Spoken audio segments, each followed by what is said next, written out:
Hello, and welcome back to another exciting episode of the Transfigured Life. I'm your co-host, Father Jonathan Ivanov, and with me today I have, as we always love to say, a very special guest, but in this case I truly mean it, a dear man who is a dear priest and a wonderful priest who's done much for the church here in America, Father Andrew Stephen Damick, who is with us live today from a secret bunker someplace in North Carolina. I'm not sure where. But Father Andrew, welcome to the Transfigured Life. This is not your first go around with us, but we are delighted to have you back. Welcome back. It is great to be back, and it's great to talk to you, Father Jonathan. And I'm looking forward to interacting with all the people that are showing up in the chat today. Oh, absolutely, absolutely. The chat, the call-ins, the what's that thing when they pay money to get their thing on there? The super chat. That too, yeah, all that wonderful stuff. And today, brothers and sisters and dear viewers, we have an interesting topic. For the last couple of weeks, there has been some interest online with an organization called the American Orthodox Catholic Church, the AOCC. Not to be confused with the Orthodox Church in America, the OCA, not the same thing. The OCA is a canonical jurisdiction recognized by every patriarch out there, not necessarily as autocephalous, but absolutely as canonical. Our Metropolitan Tikhon has even served with the ecumenical patriarch in Constantinople at the Phanar and elsewhere, of course. So we're not talking about the OCA. We're talking about this group. I can't really call it a church, but this group called the AOCC. And there is nobody in this whole world that is more knowledgeable about their history than the man who is sitting to my, let's see. No, that one. Yeah, that guy right there. Father Andrew. Let's start talking about the AOCC. But before we do that, I want to ask you, what are your bona fides? What makes you an expert on this topic that we're going to bring up today? So the reason why, yes, I have the dubious distinction of being an expert on this. And I say dubious because up until the last few weeks, my experience of this particular set of information has been that most people just don't even care about it. They don't know about it. They don't care about it. They've never heard of it. Why bother, right?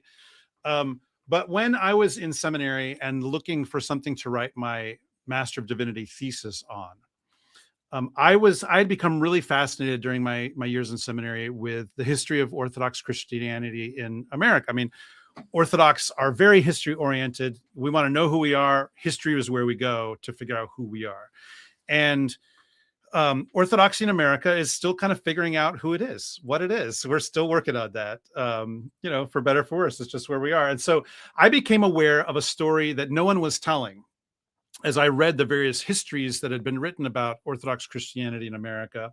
Most of them are written about individual jurisdictions. There are a couple of attempts to write larger sets of stories, and then usually it was the whole sweep up to that point, maybe a couple hundred years or whatever it had been, 150 years, whenever the writer was working. And so as a result, there was this one story I kept seeing pop up that would get a couple paragraphs, maybe a few pages, and then kind of move on. And I said to myself, look, there's got to be way more to this. And this is very intriguing, very weird. And it all centered around a guy named Ofiesh. And so I began researching him, trying to figure out who he was, what was his deal, what was his story, what did he do, who did he know, what was he trying to accomplish, what was his personality like. And the information that I found in the few books that were available that mentioned him was not a lot. And so I did something that I could tell that some of these other authors had done to some extent and was covered to some extent in their work. But I did something that I'm pretty sure that they did not do, which is I went and did a huge amount of archival research.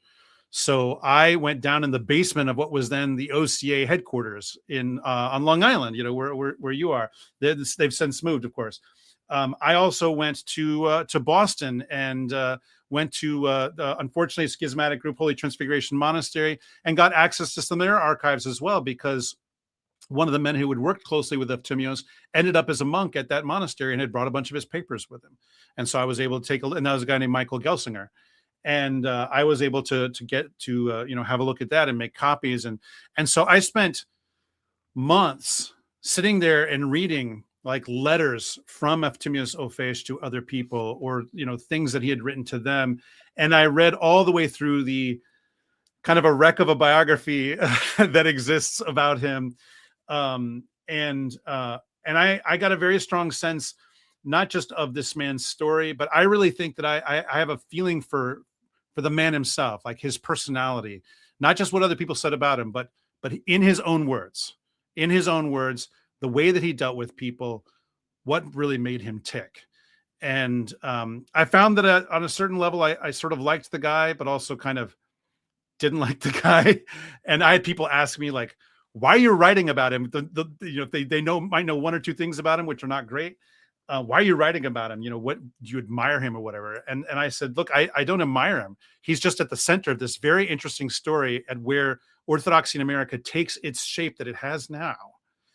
And, all of these fragments are forming, and he was right in the middle of it. And so that's why I ended up writing my thesis, and I finished it in 2007, which was the year that I graduated from St. Tikhon's. And over the years, I've had a handful of people contact me about it.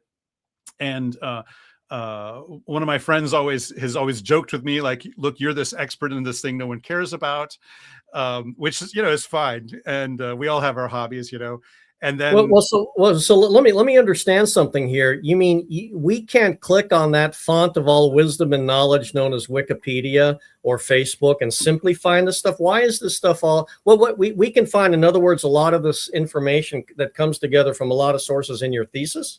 That's right. So there's a lot of things. Like, if you look at the bibliography of my thesis, which, by the way, just a couple of weeks ago, when a lot of this conversation about the AOCC began, one of my friends said to me, you need to step into this conversation. You have a lot to offer. And I said, I don't feel like, and he's like, you need to publish your thesis, man. And I was like, I would have to go back and add some stuff that I've learned since then, whatever. And eventually I had the idea. I was like, you know what? I am never going to publish this thesis. No publisher is going to be interested in it. But why don't I just put it up online as is, and put a little introductory article, and people can just read it. They can read it as it is. It needs a few things fixed, things updated. But anyways, if you look at the bibliography of the thesis, as you're scrolling through now, what you're looking at, these are lists to archival references, letters, and all this kind of stuff that sit only in archives. They are not digitized. They are not on the internet anywhere. No one has published them. And when I went and did this research, I got copies of piles and piles of these things, and that, along with a lot of the secondary sources I was reading, which, huge list of them in the bibliography as well. I mean, you can see it goes on and on. There are over 300 footnotes in this thesis. Okay. So you can see where I got absolutely everything. I've documented all of it. So yeah, I think what it comes down to is, in many cases, I've read things that no one else has seen, or other researchers maybe have seen and passed over because they weren't particularly interested.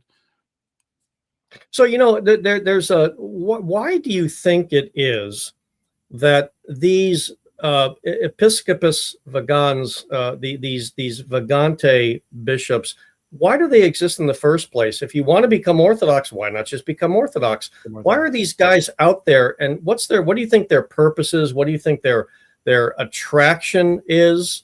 Why don't they just come to the true church? I mean, a lot of people are asking that question. Yeah, I mean, I can speculate, but I think one thing maybe some of your listeners don't know, or viewers, is what an episcopus vagans is, or in plural, episcopi vagantes.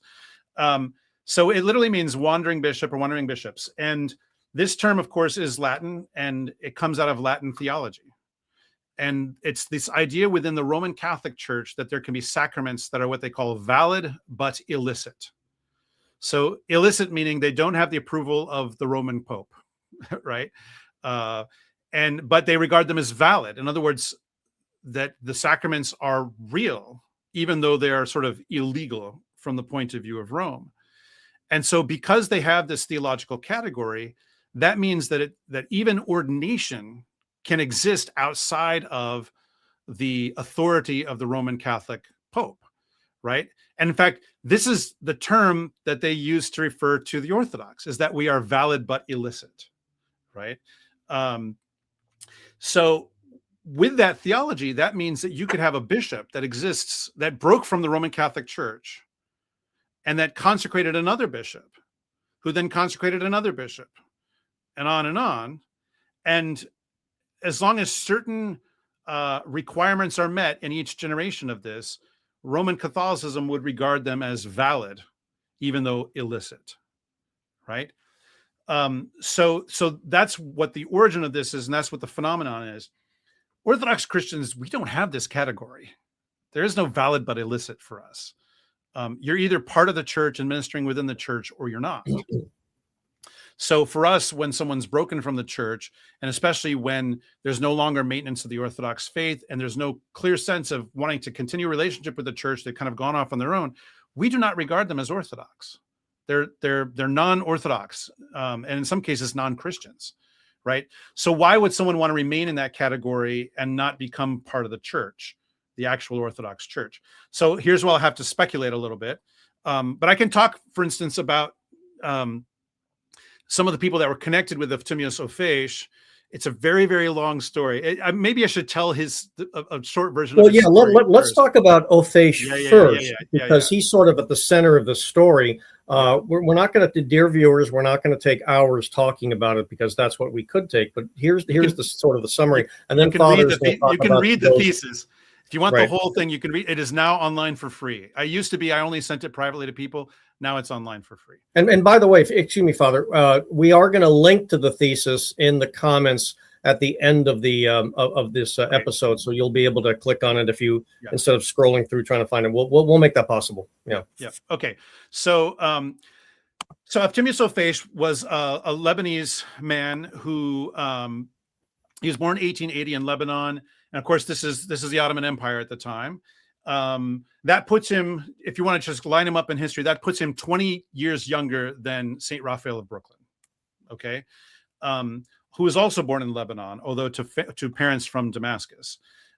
So he became a priest there in Lebanon as a young man. And shortly after St. Raphael of Brooklyn was consecrated to the episcopacy in 1904, I think it was the year following, Efthymios came to America and presented his papers to Raphael and became one of his priests, right? One thing you should know about Efthymios before that, though, and I actually cover this in some detail in my thesis, is that he had a very rocky youth. So Efthymios had a very strong personality, and whenever he was opposed by somebody, he just kind of went in all guns blazing, and that basically was his personality for his whole life, it seems. And so he was always organizing these groups of young men that he knew to try to reform the church, and often had a bad relationship with clergy and with his bishop when he was in Lebanon. And according to his biography, when he left what was generally then that whole region called Syria, but that would have included Lebanon. When he left to come to America, he turned and looked back and said, "Poor wretched Syria," and then came to America. So it's a very strong sense of making a break with it all. Okay. Yeah, Father, let me sidetrack you here because of something you said that maybe our viewers might want to know. When they read your thesis, it's undeniable that you highlight in Efthymios's early years in Lebanon that he was all about reform. The old stuff is bad. The old stuff is corrupt. The old stuff, we got to do away with it. We got to bring in the new. We got to do this. We got to do that. Do you think that was a foundation for what happened when he came to America and his reforms couldn't go through? Yeah, I think that he had a strong sense that the church was broken and he was the man to fix it. And it's true that, in late 19th century, early 20th century Antiochian churches in the Middle East, there was a lot wrong. There was a lot broken. The church there was they were just renewing, for instance, rule by bishops that were of their own people. Mm-hmm. And they had just, for instance, gotten a patriarch who was of Arabic background himself. And it would be some decades before the rise of the youth movement, what is called generally the MJO for the French name of the movement.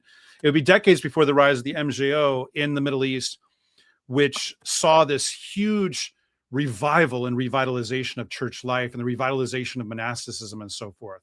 And so the problems that Efthymius saw in the church in the Middle East when he's left, they were real. They were absolutely real. But his approach to solving them was all guns blazing. That was his approach. Yeah. Yeah. And that seemed to be his approach when he came to America, no? Big time.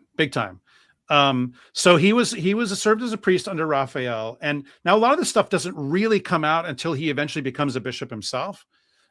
So Raphael actually saw how smart and talented and energetic Efthymius was. And immediately he made him the dean of his cathedral there in Brooklyn. So Efthymius was one of the early pastors of St. Nicholas Cathedral there in Brooklyn, where, of course, the church that Raphael had founded himself when he came in 1895. So he was given this position of authority very quickly. And then Efthymius would actually, this is kind of one of the ironies of Efthymius's life. Raphael would send Efthymius to go and heal broken communities, right? There'd be, arguments that would break out. Anyone who knows Middle Eastern people know that they can sometimes be a little hot-headed. And so he would be sent to go and work with them. And he was pretty good at it. He was actually pretty good at it. Not always, able to completely heal problems in communities, but pretty good. And to such an extent that one of the places that he helped was the parish in Montreal. And they loved him so much that they requested St. Raphael, please send him to be our priest. And he did. And so he became the pastor there in Montreal for a while. But during Raphael's life, and I think this is a really important thing to kind of underline, during the life of St. Raphael and Efthymius's experience with him, it's clear that the good relationship that they had must have broken down at some point, or at least had some kind of tensions. And that's because if you read the biography by Efthymius, and I'll mention a little bit later who it's by, but I'll just say at this point, it's by a person who is extremely close to him. And basically, if you read the biography, what I assumed when I read it is this is what Efthymius told this person about these early years and about his life, which I think is very reasonable, actually. So it's a biased opinion, then. It's very biased, absolutely. But it's from his point of view. It's from his point of view, and that's the important thing. And it's trying to make him look good. So it's not criticizing Efthymius. There's nothing in the biography that criticizes him, right? In this biography, he claims, or the person writing it says that he claimed that St. Raphael was always angling to become Patriarch of Antioch. And so he basically ascribes this ambition to Raphael, and that everything he does is try to for his own position and all this kind of stuff. So that's why I say at some point the relationship must have broken down, because early on it's clear that Raphael trusted Efthymius. So the relationship began well, and then it soured, and it seems it may have soured over Efthymius's impressions that Raphael was not promoting him or using him or doing what Raphael was not doing what Efthymius wanted him to do. Would that be correct? That's a good conjecture. I mean, I don't know for certain, but that's a good conjecture that fits all the facts that we do have. I think it's important to say that as someone who's trying, an amateur historian. A historian should always say that. We don't know these things for certain, but it's a theory that does fit the facts. And now the truth is, of course, not just from the point of view that St. Raphael is a canonized saint. The truth is that there were multiple times that the Antiochian Synod tried to elect Raphael to be a metropolitan in the Middle East. If the man was angling to become Patriarch of Antioch, he would not have refused that, but he did. He absolutely refused it. He absolutely said, I'm here in America. This is my task. These are my flock. He was being offered much better position than he had in America in terms of the sort of the comfort, the prestige. Right. If he was really trying to become Patriarch of Antioch, he would have gone and taken up multiple times. Multiple times they tried to elect him to positions in the Middle East, and he, refused it. So I think Efthymius is just wrong about that. And but it's clear that it broke down. And so then, St. Raphael dies in 1915 at the age of 55. Well, 54 Young, actually, because his very birthday young. was in November. Yeah, quite young. Basically, worked himself to death. And then the question is, who is going to be Raphael's successor? It's more than 2 years before they elect somebody. It is a hugely controversial subject. Efthymios is one of the candidates. So Raphael had made him an archimandrite. He's a celibate. He's a monk. He's one of the candidates. But there was a large number of people in the Syrian, as they would call them, parishes that really opposed Efthymios becoming a bishop. There was a whole group that claimed, I've never seen evidence for this, but there were a lot of people, including a very prominent priest named Father Nathaniel Irvine, who had been ordained by St. Tikhon and became one of Raphael's priests. A lot of people that claimed that Efthymios was a Freemason.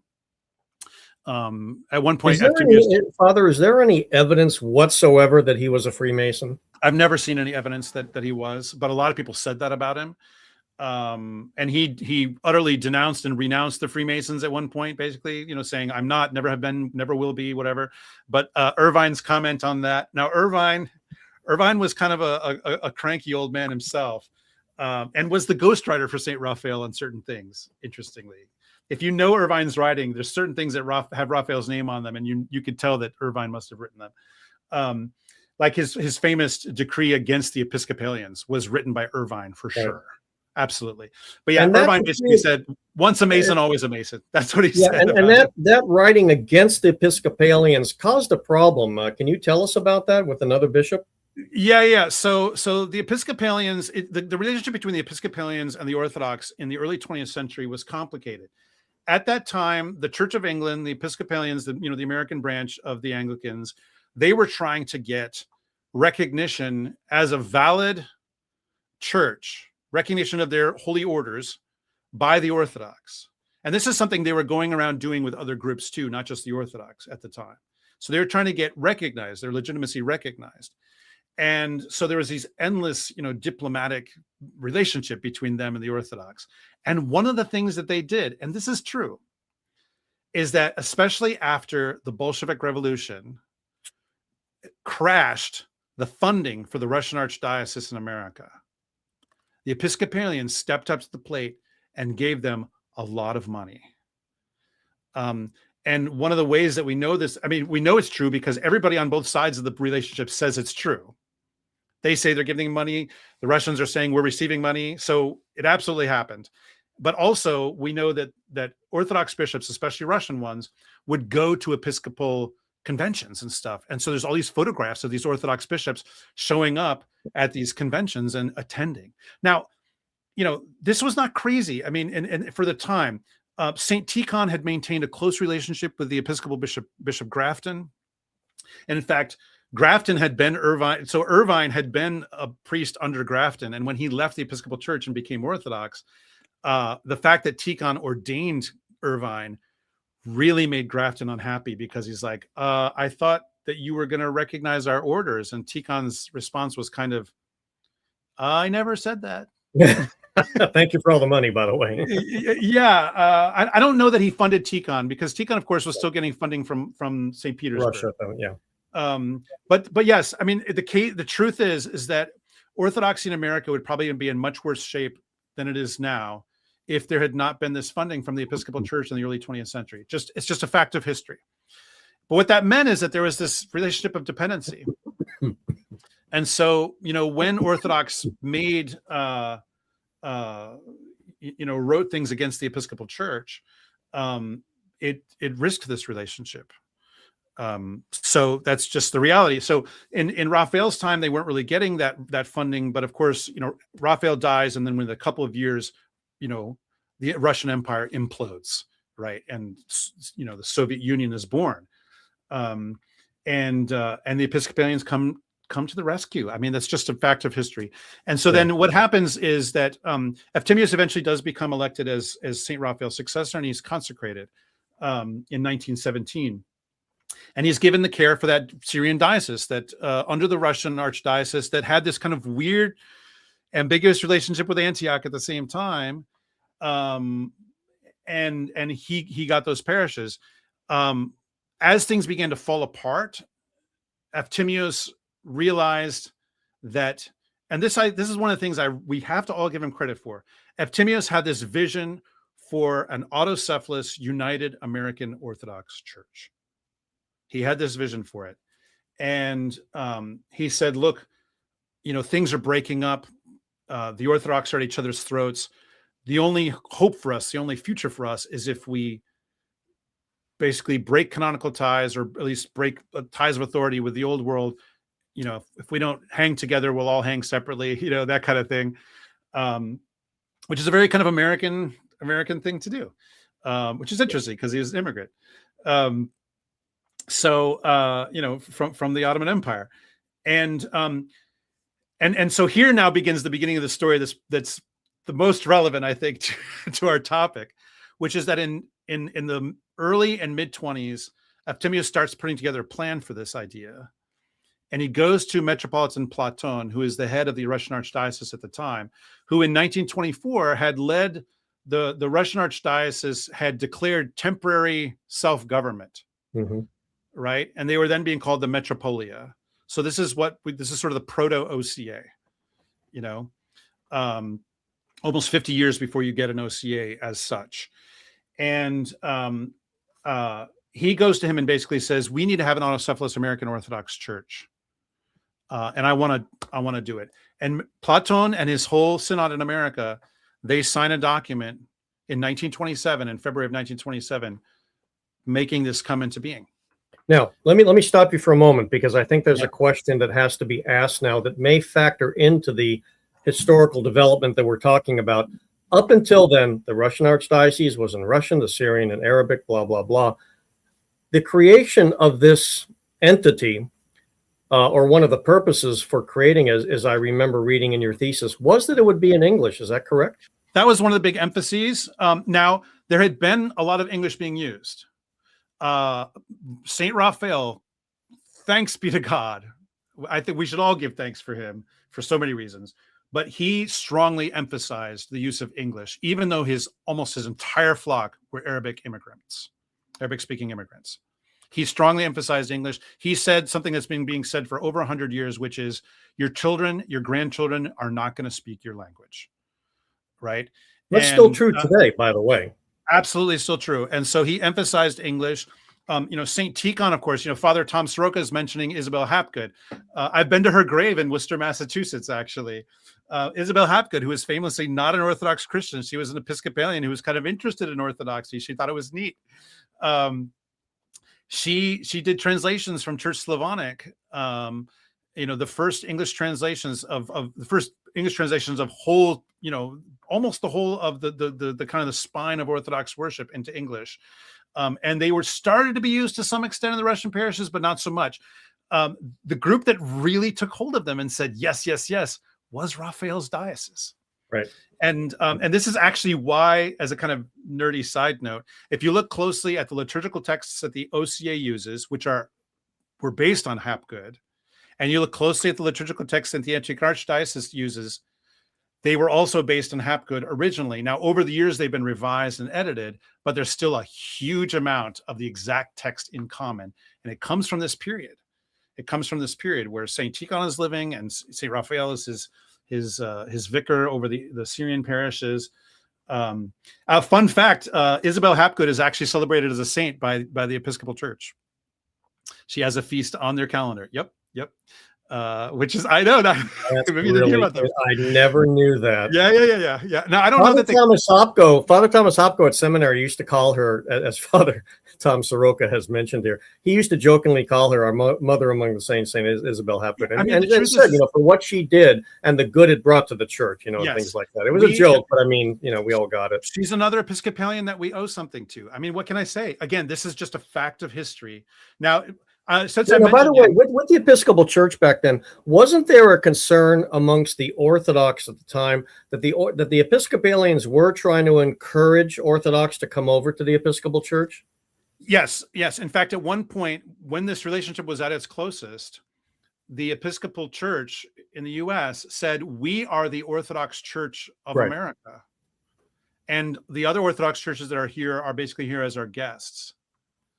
And that sounds insane now, but at the time, people didn't think it sounded quite as insane. And many cases, and of course, that early statement from St. Raphael, when he thought the Episcopal Church was much more Orthodox than he discovered that it was, he actually said, like in extreme circumstances, it might be okay for Orthodox people to go to Episcopal Church. He said that, again, a fact of history. He changed his mind, and we get that letter that Irvine wrote for him. Yeah, and by the way, if I can just, I'm sorry, Father, but for our viewers that may be watching this and scandalized that we're talking about the Episcopal Church this way, you're looking at the Episcopal Church today, and you're seeing the horrific mess that it's in.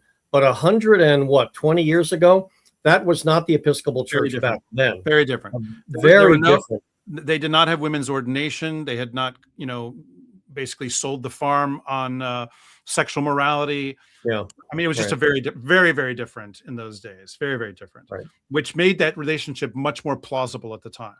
And I want to mention also, though, so, Hapgood was brought up. Sir Irvine, Father Nathaniel Irvine and Isabel Hapgood, he was a former Episcopalian who became Orthodox. She was a current Episcopalian who loved Orthodoxy. They were at each other's throats.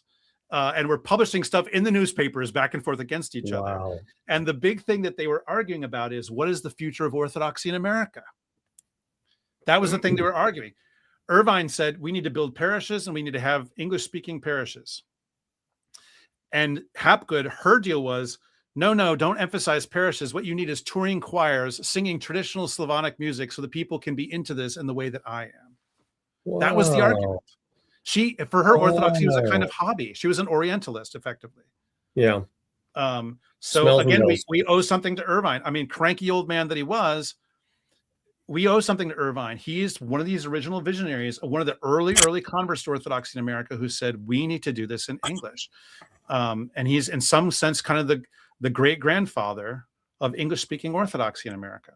True story, But yeah, there was a group of clergy that were kind of the next generation down, convert clergy, next generation down from Irvine, who became what are called the English-speaking department. And they were in the Russian Archdiocese for a while. And their job was, as it says, to produce English language liturgical materials, to write educational stuff, all this kind of thing. And as the chaos after the Bolshevik Revolution proceeded, and everybody kind of like circles the wagons, Orthodoxy in America circles the wagons, many different wagon circles around different groups. The Russians decide, we don't know what to really do with these guys. You Syrians are interested in English. Here you go, Eftimios. These guys are yours. Yeah. And so he gets this English-speaking department, and they really go to town. And they expand the use of English in these early Antiochian parishes. And Eftimios encourages it. He supports it. He ordains guys to do this. So again, I have to give him credit for a whole lot. And this is one of those things. And so this feeds into then this vision for an autocephalous American Orthodox Church that he comes up with, that gets signed into existence by what is a kind of canonically dubious Russian Archdiocese at the time. And by that, I don't mean that they're not really Orthodox. I just mean that the relationship with certainly the Moscow Patriarchate, which had just been sort of reborn under St. Tikhon, and with some other Orthodox, it was, there were some breaks and some difficulties and whatever. But again, most people were just circling the wagons. And that they were just trying to survive. So when Platon and his synod signed this thing into existence for Eftimios, there's no sense, it's clear that there's no sense in which they consider themselves as, we are now together founding an American Orthodox Church. It was, Eftimios, good luck, buddy. Good luck. Now there's also a detail that I want to ask you to comment on. And this detail is interpreted differently as the years go by. That original document that was given from the Russian church to Eftimios called his church autocephalous, autonomous. So they use the word autonomous, okay. But the language describing that autonomy is pretty thorough. Essentially that it's completely independent, but the description of who's part of it, it does not make a claim over all the Orthodox parishes in America. But Efthymios later did make such a claim, right? Yes, he did later on. And we're going to get there. Initial document does not say that. That initial document basically says everybody who joins you, essentially. And so it's kind of funny. One of the weird sort of, I don't know, it was funny to me in reading about this. One of the weird things that happens is that Efthymios regards himself both as being a vicar bishop of the Russian Archdiocese with care for these Syrian parishes that he had inherited from Raphael, and also the head of this new American Orthodox Catholic Church. That was a short name version of it. The long name was the Holy Eastern Orthodox Catholic and Apostolic Church in North America. You can see why they needed a shorter name.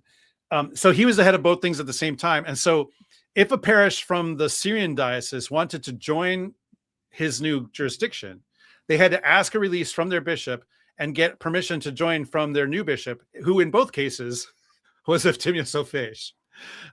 So they literally had to write him a letter to ask release, and then write him another letter asking to be received. It's kind of funny. But anyway, Father, here's a question. I don't know if you want to go down this rabbit hole, but by what authority did Platon have to grant something that declared this new entity even autonomous, let alone autocephalous, which later was the claim? I mean, from a strictly canonical point of view, he did not have that authority. So the situation that, but there was some fuzzy gray elements to this too. The situation that the metropolia, the Russian metropolia in America was in at the time is that Saint Tikhon had issued this ukaz, this decree, saying essentially to the diaspora Russian parishes, organize yourselves as best as you're able if you're out of touch with us here in St. Petersburg and Moscow. Which, again, it's a temporary arrangement, and then as the Soviets are getting more and more control over the church in Russia, the church in America decided to declare of their own accord what they called temporary self-government, right? So, which again, like, can you do that? That's not exactly what Tikhon said that they could do. But I think they were interpreting what they were doing as being on the basis of his decree. Okay, now this decree goes, so this decree goes out, and of course, to have an entity, to have a church entity, you need bishops, you need clergy. More importantly, you probably need people. How hard was it for Efthymios to put all that together? So the people that he had were his Syrian parishes. Those were the actual people that he had. And he, interestingly, so as you may recall, St. Tikhon had a vision for an American Orthodox Church himself. And we know about this because he writes this whole letter to the Holy Synod in St. Petersburg while St. Tikhon was still in America. And his model was, for each ethnic group of Orthodox in America, they would have their own bishop. And he would be the primate. And so Raphael was the first one that he ordained, consecrated for this purpose, and the first Orthodox bishop consecrated in the entire Western Hemisphere in history. And so that was the plan. And so, but it was based on these groups existing and then ordaining bishops for them, right? Another one he was probably going to do, but it never came to fruition, was Father Saint, now Sebastian Dabovich, was another one for the Serbs. So that plan never came to fruition except for with St. Raphael. That's the only one that actually happened.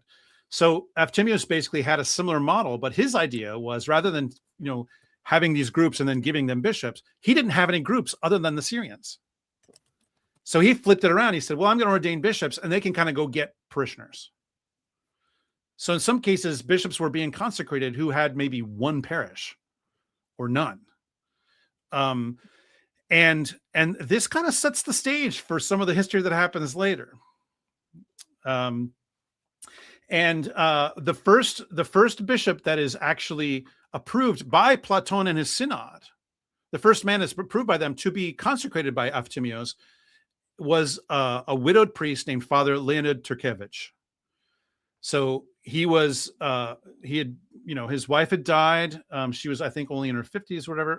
Young. Yeah, fairly young. He had younger children. No, I think she was younger than that. But anyways, they had younger children, and he was supporting them. He was trying to take care of them. And so Efthymius was going to consecrate him, and there was a parish in Philadelphia that he was going to have as his cathedral. And so there's a lot of back and forth about this, and eventually it comes out to Father Leonid that by the way, there's no salary that goes along with this. And he's like, well, I have kids, Your Eminence. I can't do this. And that, coupled with the cantankerous personality of Efthymius himself, and also Efthymius who and his priests were causing problems for Platon with the Episcopalians. So this is when it really comes to a head. Platon kind of has buyer's remorse within months of signing this thing into existence, within months, later the same year, later in 1927. And so Platon withdraws his approval for Father Leonid to be consecrated by Efthymius. And Efthymius is mad when that happens. Like, he's just outraged.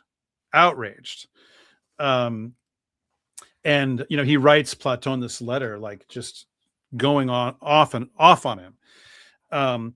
Interesting story though and then later on, Father Leonid actually does get consecrated as a bishop for the Russian Synod, and then eventually becomes Metropolitan Leonti, who becomes the head of the Metropolia, and is buried next to St. Tikhon's, and has for a long time now has been being investigated for possibility of canonization. So like I said, Efthymius' story touches all of these people who are really significant, but he was almost a bishop consecrated by Efthymius, almost, not quite, almost. And so since that failed, then Efthymius decides he's going to consecrate some of the clergy that he has within the Syrian diocese.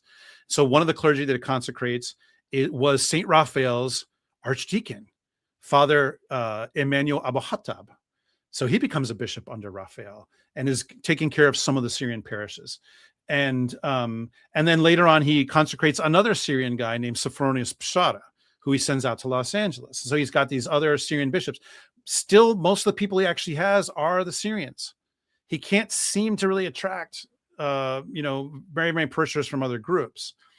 The relationship between him and Platon is degrading. And eventually what happens is they both kind of denounce each other. At one point, Efthymius says, well, I've heard that the synod in Russia has denounced you, Platon, which was true. But of course, under Soviet influence, they were then under the infamous Metropolitan Sergius.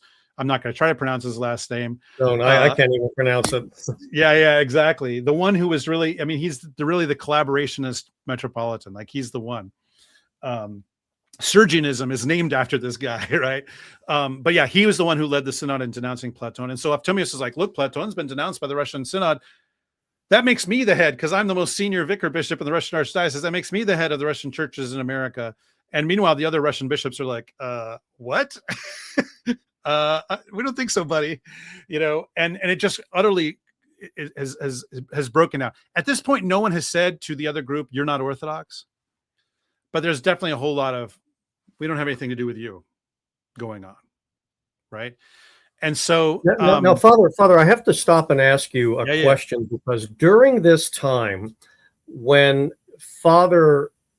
Bishop Efthymius was trying to assemble mostly the Syrians together, but of course he was trying to get together other people too, there was another metropolitan from the Patriarchate of Antioch. Oh, yes. Can we talk about him? And was he a fly in the ointment at the time? Oh, big time. So yeah, this was Efthymius's true nemesis. His name was Metropolitan Yermanos Shahadi. And when I started researching this story and I came across his name, I recognized the name. And the reason that I'd recognized the name is because before I went to seminary, I served as a chanter in my parish. And I remember seeing a piece of sheet music for during Holy Week. There's a hymn that is sung during the Orthro service, the Matin service that's on Holy Friday night, where the epitaphion is being brought into the church after the procession outside. That's in our practice the way it's being done anyways. So there's this long hymn that's sung in tone 5, which is often called the stranger, because it usually uses the phrase the stranger, the stranger, the stranger. Yeah, right. Bring me the stranger. We sing it too. We sing it and too. It's from the point of view of St. Joseph of Arimathea. And in the Byzantine tradition, it's this massively famous hymn, right? And so anyway, the version that's in the Holy Week music that was used for a couple of generations in the Antiochian Archdiocese is this piece of sheet music that says, as sung by the ever memorable, the thrice blessed, I think it says, Metropolitan Germanos Shahadi. So apparently Metropolitan Germanos had this amazing big baritone voice that everyone was just like swooning over. Okay. By the way, in his thesis, he says the Metropolitan Opera in New York City wanted him to sing for them. That was what was said. Yes, that they supposedly had an offer to become an opera singer in New York. I don't know if that's true, but that's what people said. I think that's how most Orthodox priests see themselves. Like exactly. That's not me, by the way. That's not me. Exactly.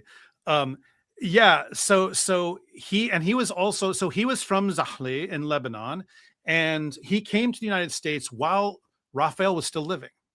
And the reason he came to the United States was on a fundraising tour. Okay, he was supposedly fundraising for like an agricultural school and some other stuff in his archdiocese back in Lebanon. And so he traveled around. He was doing this, and as long as Saint Raphael was still alive, it was kind of okay. But as soon as Raphael died, at his funeral, Germanos Shahadi was at his funeral, at Raphael's funeral. And this is interesting. The first person ever to call Raphael a saint was Germanos Shahadi at Raphael's funeral, right? And I mean, he's openly calling him a saint at the funeral and just heaping praise upon him. Well-deserved. Obviously well-deserved. I mean, they hardly make them like Raphael. But Germanos had an agenda in mind, which was he had been in America for some years by that point, and he kind of liked it here. And he began kind of angling in the background to get himself declared the successor of St. Raphael, that he could have his diocese. He wanted to stay here. Never mind that he had an archdiocese that he had left behind some years before now. He'd been in America for years at this point. They had left it behind. And he's getting telegrams from the Patriarch of Antioch. You get back here right now. And he's kind of saying, essentially it's sort of like, I'm sorry, it's not coming through very well, like pretending like he's not getting these letters. Oh, there's a war on, don't you know, all this kind of stuff, because there was, World War I had broken out. And so Germanos tries to become the successor. Eventually, of course, it's Efthymios who becomes the successor, but it takes 2 years between the death of Raphael and Efthymios' consecration for that to happen. And during this time, then the year following, Germanos actually he's been visiting Antiochian parishes and basically saying, and a lot of the people are from Zahli, where he's from. They all knew him personally. They knew him from back in the old country. And he was saying, you're Antiochian. Shouldn't you be under Antioch and not under these Russians? Which was a very powerful argument. And so parishes started splitting. Whole parishes started coming over to Germanos. He started forming his own rogue diocese. And even at one point in 1918, he meets with a group of Ukrainian Catholics in Canada, and he takes them in. And he creates the beginnings of a distinct Ukrainian Orthodoxy in North America was under this rogue Antiochian metropolitan. And to this day, if you go to the website of the canonical Ukrainian Orthodox that are in America and Canada, and you look at a list of the bishops that were in their history, you'll see this one guy who does not have a Ukrainian name. And it's this Lebanese bishop, Germanos Shahadi. It's a wild, wild story. And so as this is proceeding, then Germanos starts to draw parishes to himself. And this, of course, Efthymios hates this. He hates it. And the other thing that's happening, of course, is because there's all this turmoil then between, you've got this rogue Antiochian metropolitan, this, Efthymios, whatever exactly his status was at this point, the Patriarch of Antioch takes notice of all this and says, we have to do something. And so they send Metropolitan Gerasimos Msara Notice Gerasimos and Germanos, not the same person.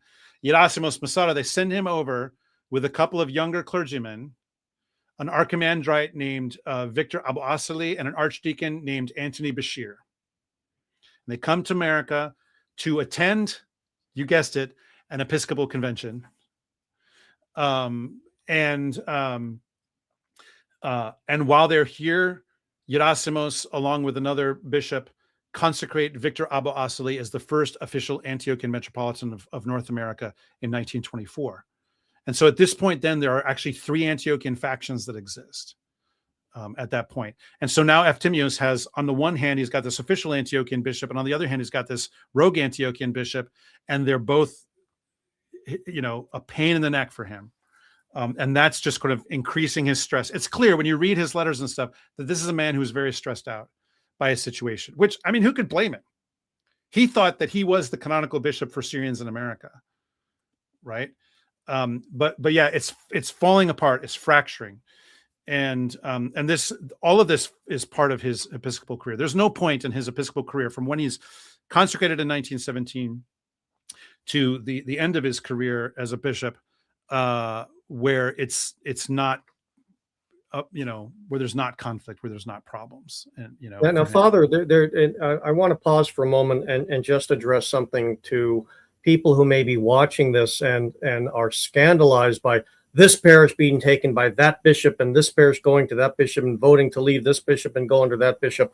You may think that, oh, that's terrible. I'm glad we don't have that anymore. Yeah, we don't have it anymore because about 30 years ago, or within the last 30 years, the Assembly of Bishops, and I don't think SCOBA did it before them, but the current Assembly of Bishops has an agreement that if some parish wants to break away from their bishop and join someone else, they're not going to let that happen anymore. Yeah. But this kind of thing of parishes leaving their bishop, suing their bishop and leaving, and things like that, trying to take the building and the property, that was happening way into the 1980s and 1990s and things like that. So this is not something that was confined to 100 years ago.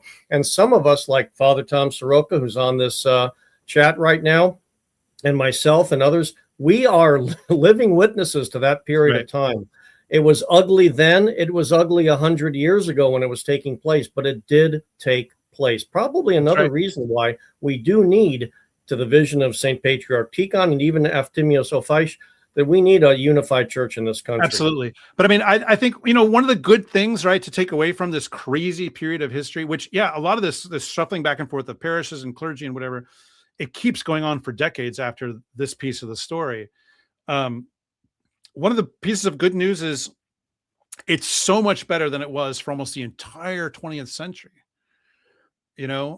So sometimes people say, oh, we're this canonical mess. And that is true.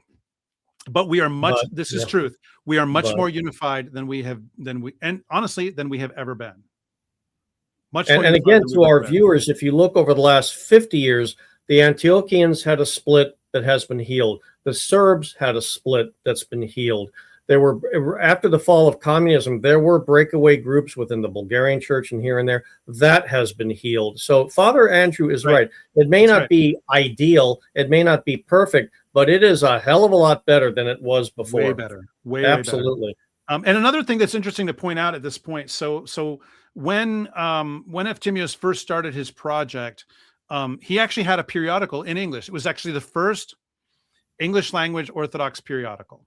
And it was called the American Orthodox Catholic Review. Or I think maybe just the Orthodox Catholic Review. Yeah. The Orthodox Catholic Review. Yeah, all 7 issues of it. Yeah, exactly. It lasted for 7 issues. But there's some really interesting stuff in there. And a lot of articles written directly by Efthymios himself. And in those pages, we actually see, this is an interesting side comment, but I think it's worth pointing out. In those pages, we see for the first time the claim, not just that all the Orthodox in America should be united, not just that one jurisdiction has the right to do that or whatever, right? But that at one point they had all been united under the Russian Archdiocese. Efthymios is the first to make that claim. And it was not true. It was not true.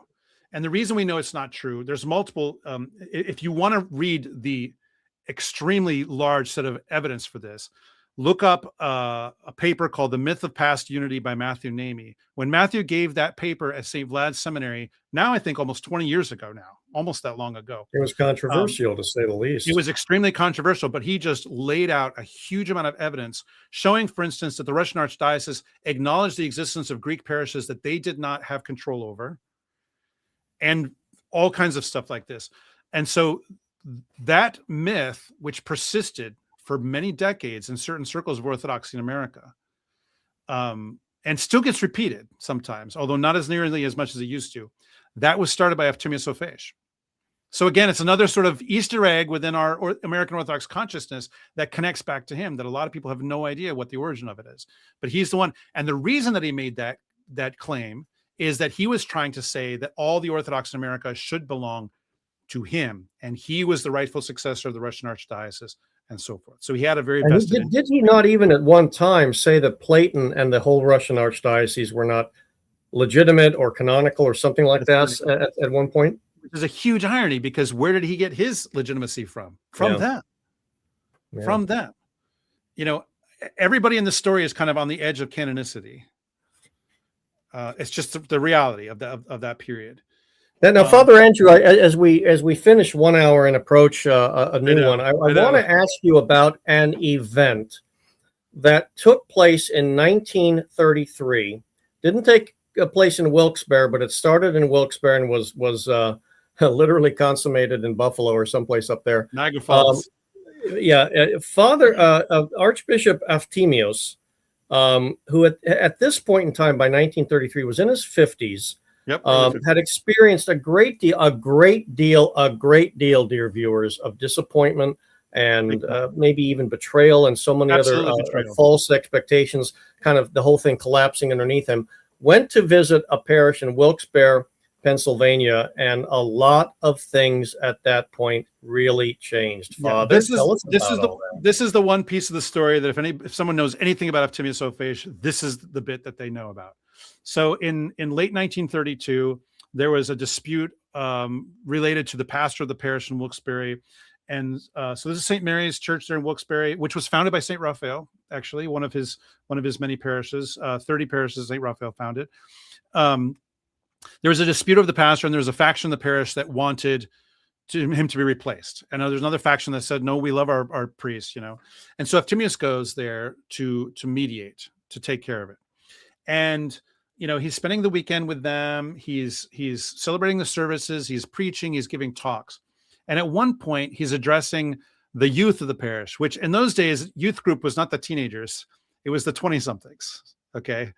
In fact, most of our youth groups in America started out as groups of young adults. Indeed, like Soyo in the Antiochian Archdiocese was originally the Syrian Orthodox Youth Organization. That's what the S originally stood for, was Syrian. And youth there meant young adults. So he was kind of at what was a sort of a proto-Soyo. It wasn't Soyo, and he was giving a talk. And at one point he says, I love this. This is one of my favorite parts of the story, because it's so human, so kind of endearing. At one point he says, you know, we need to be true to our Orthodox faith and let no obstacle get in the way. Obstacle. Well, he doesn't know how to say obstacle, because he has this really thick accent.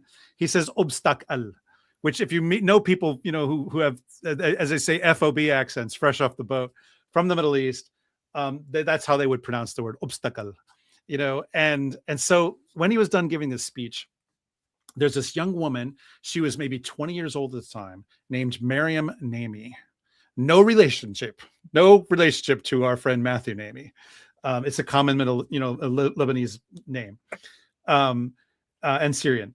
So she comes up to him quietly and pulls him aside and says in his ear, it's not obstacle, it's obstacle. And this made a big impression on him, this sort of precocious young woman. And so he starts paying attention to her and spending time with her. He comes back to Wilkes-Barre multiple times after kind of healing the problem, and was like giving her Sunday school lessons, teaching her essentially to be roughly the kind of the head of a Sunday school. Like he was teaching her to be like a Sunday school superintendent. And so time goes by. That was, I think, in October of 1932. And then he makes several visits, and then eventually there's a big blow up at the church in Brooklyn, at the cathedral in Brooklyn, over a priest named Father Boris Burton, who is being accused of all kinds of heinous things. And so while he's trying to deal with this, like over Telegram, he's in Niagara Falls. And I don't know what thought went through his head, but he sent a telegram to Wilkes-Barre, to Miriam Namey, and said, come up to Niagara Falls.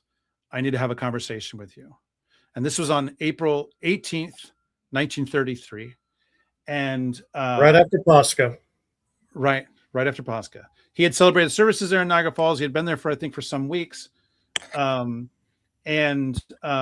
She comes up, and then it was the 19th, it's either the 19th or the 29th. I'm not looking at it in front of me, but I think it was the 19th. The two of them stand in front of a justice of the peace in Niagara Falls, and they get married. They get married. This is the one thing people know about Efthymios Ofiesh, if they know anything about him. He did not stand in front of a priest, even, justice of the peace.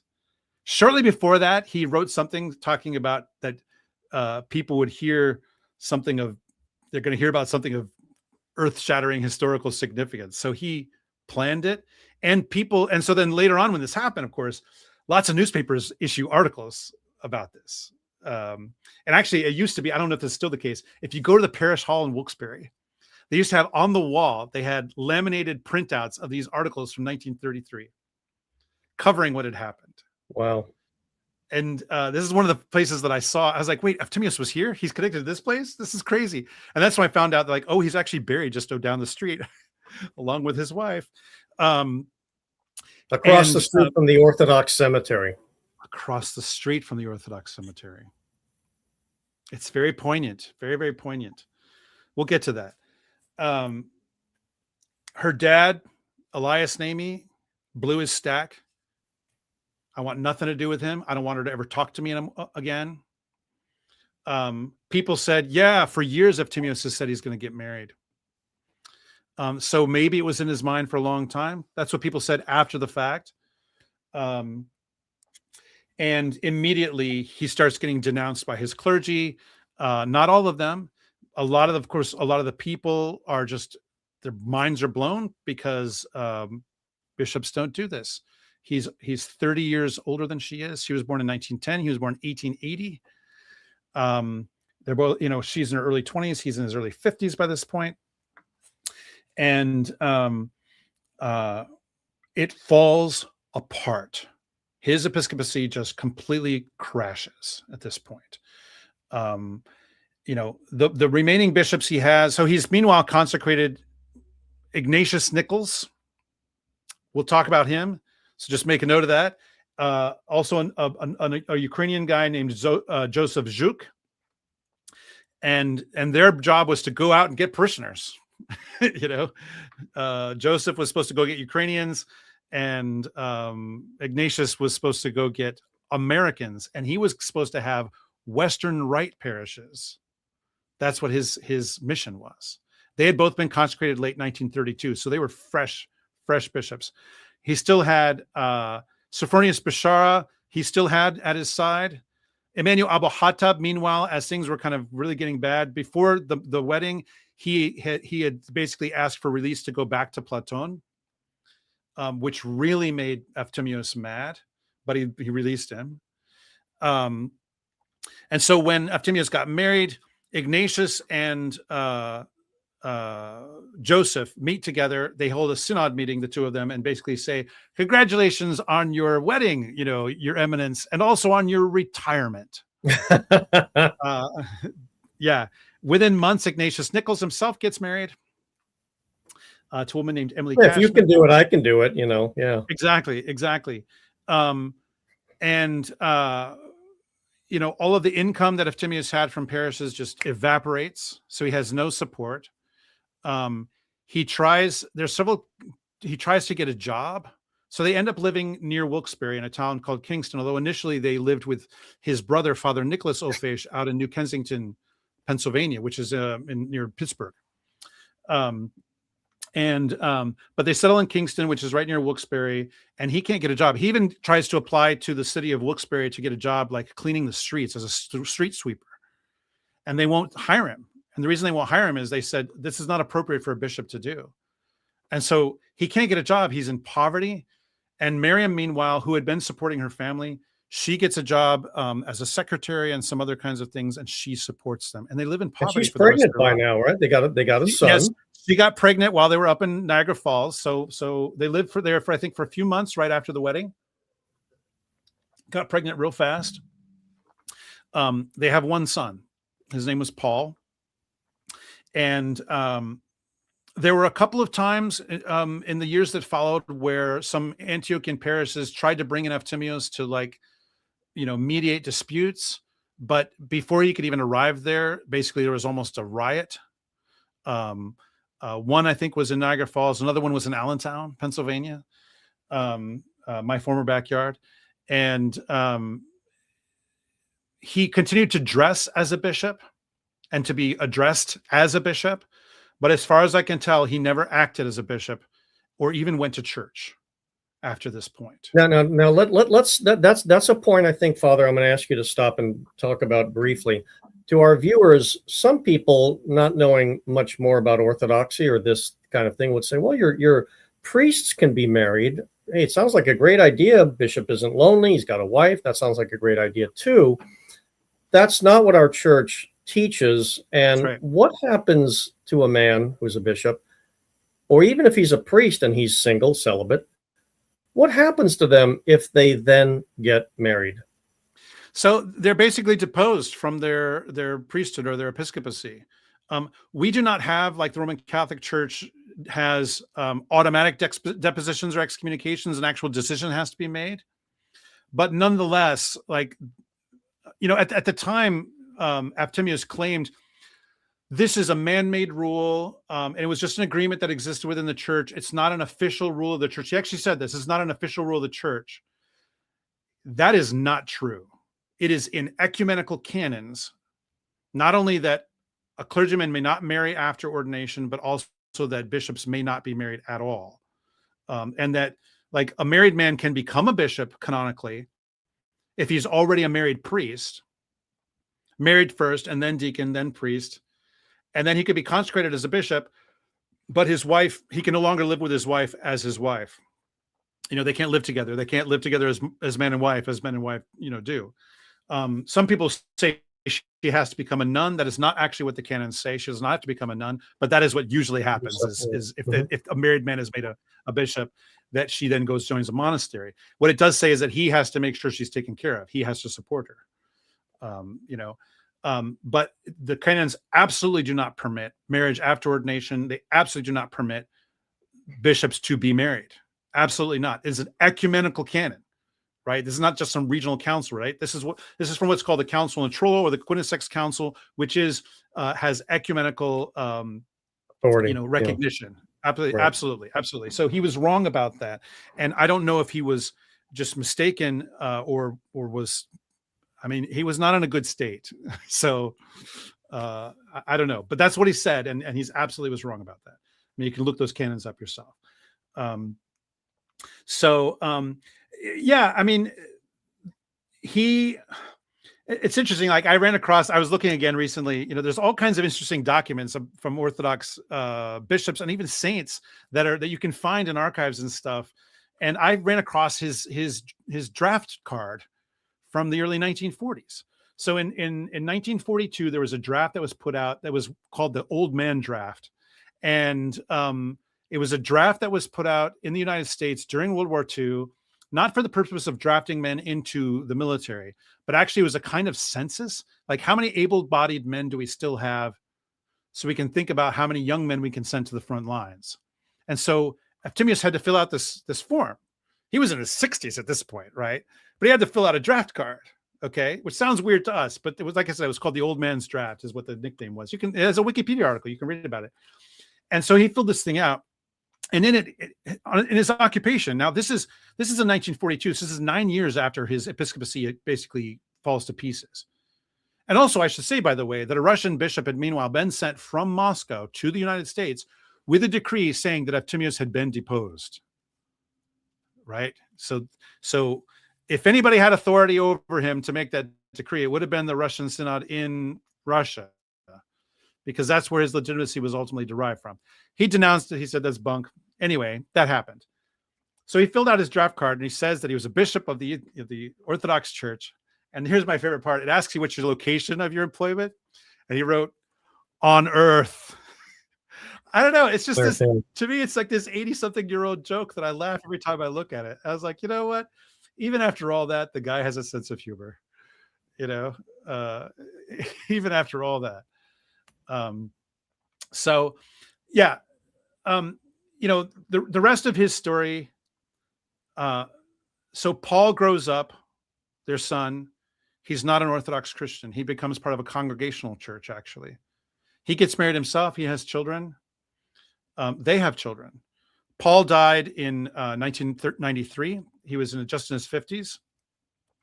And so his mother, Miriam, actually outlived him. She lived to be 90 years old. She died in 2000. So she, of course, long outlived Efthymius. Efthymius died in 1966, the same year that Metropolitan Antony Bashir died, the same year that St. John of Shanghai died, San Francisco. A lot of interesting things happened in 1966, the same year that Metropolitan Philip Saliba was elected as the head of the Antiochian Archdiocese of New York. A lot of stuff happened in 1966. The year before, the priest in Wilkes-Barre at the time, Father Herbert Nahas, Father Herb, as they all called him, he was sent by Metropolitan Antony Bashir, who was still living at that point. I want you to go find Efthymios, see what he's been up to. Find out what's been going on in all these years.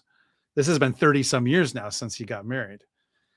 And Father Herb, so I know this because I interviewed Father Herb and he told me this story. Right. So again, I didn't read this somewhere. I got this directly from Father Herb. Some of the research I did for this was me interviewing people who knew some of these people and told the stories to me directly. So Father Herb goes in there, he knocks on the door, and Miriam is there. At this point, of course, she's in her 50s. He says, Metropolitan Antony sent me, and he told me to ask about, what has been going on. And Miriam says, leave him alone. Just leave him alone. By this point, Efthymius is very bitter, very, very bitter, and old. He's in his 80s now at this point. And Efthymius looks up and he sees Father Herb.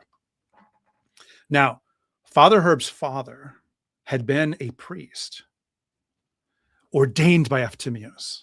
Oh, wow. Efthymius knew him when he was a kid. He knew Father Herb when he was a kid. He was the bishop when Father Herb was a kid. So he saw Father Herb. Of course, he knew who he was. And he says to him, now you come to me.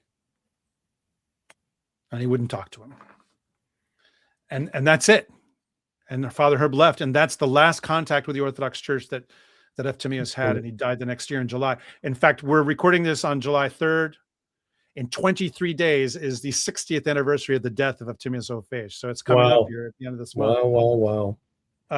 He died on July 26th.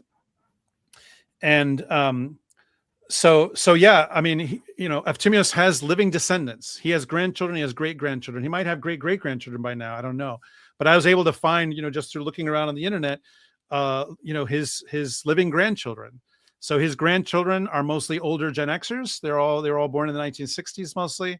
50, and then his great-grandchildren were largely born in the 80s and 90s. So there are Ofieses that are around who are not Orthodox, and they are descendants from Efthymius. I've never heard of any of them coming back to the Orthodox Church. Of course, there's still lots of Ofieses in the Orthodox Church, mostly the Antiochian Archdiocese, descendants of his brother, descendants of other Ofieses that came from Lebanon.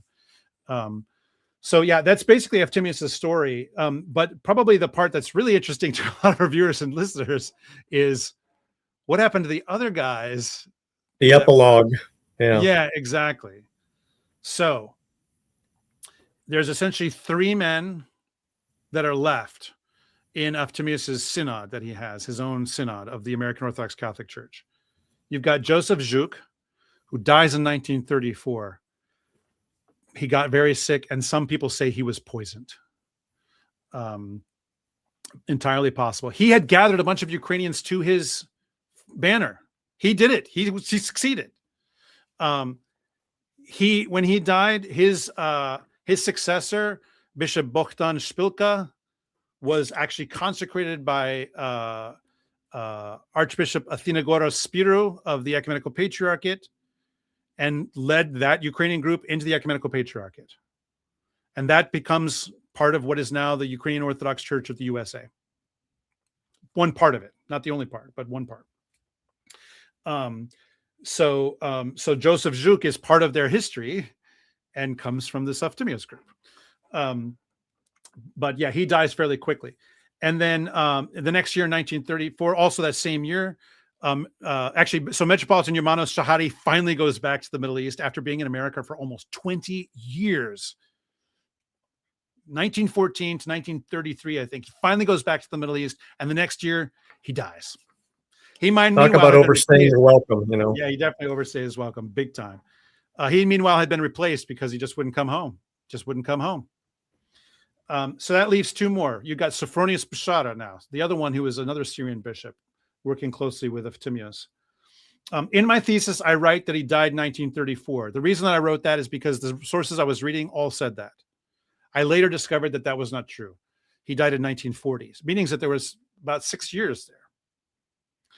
In 1934, at some point, he left the country and he came back to America, and he entered through El Paso, Texas, is where he came back. And so when he entered, a document was generated, and I found this document, and the document describes him. And one of the things it says about him is that he was almost completely blind. He had gotten some illness and had gone almost completely blind. And so he was essentially disabled for the rest of his life. He apparently did get a little bit better. He participated probably in the consecration of a Greek bishop named Christopher Contageorge or Kontogeorgios, who was kind of a somewhat rogue Greek bishop in America for a while.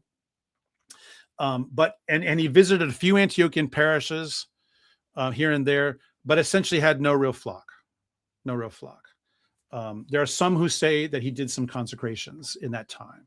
Right. So Efthymios is still living at this point, right? 1934, 35, 36, right? He didn't die until the 60s. And you've got Ignatius Nichols. So he's one of the most important people in the story in terms of the aftermath. Okay. One thing that's really important to note is I've made mention several times of the biography of Efthymios Ofiesh. So who wrote that biography? It was written by his wife, by Miriam Naomi Ofiesh. And it gets published in 1999, the year before she dies. So she's 89 when it gets published. Wow. And this is the way that I read that biography is because most of what's in it is stuff that happens before they ever met, is that this is the stuff that Efthymios told her about his life. Right. So it's not an autobiography. He didn't write it, but it's the closest thing we've got.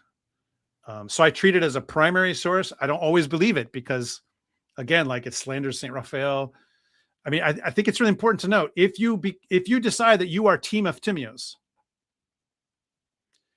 you have to reject St. Raphael of Brooklyn because he absolutely did.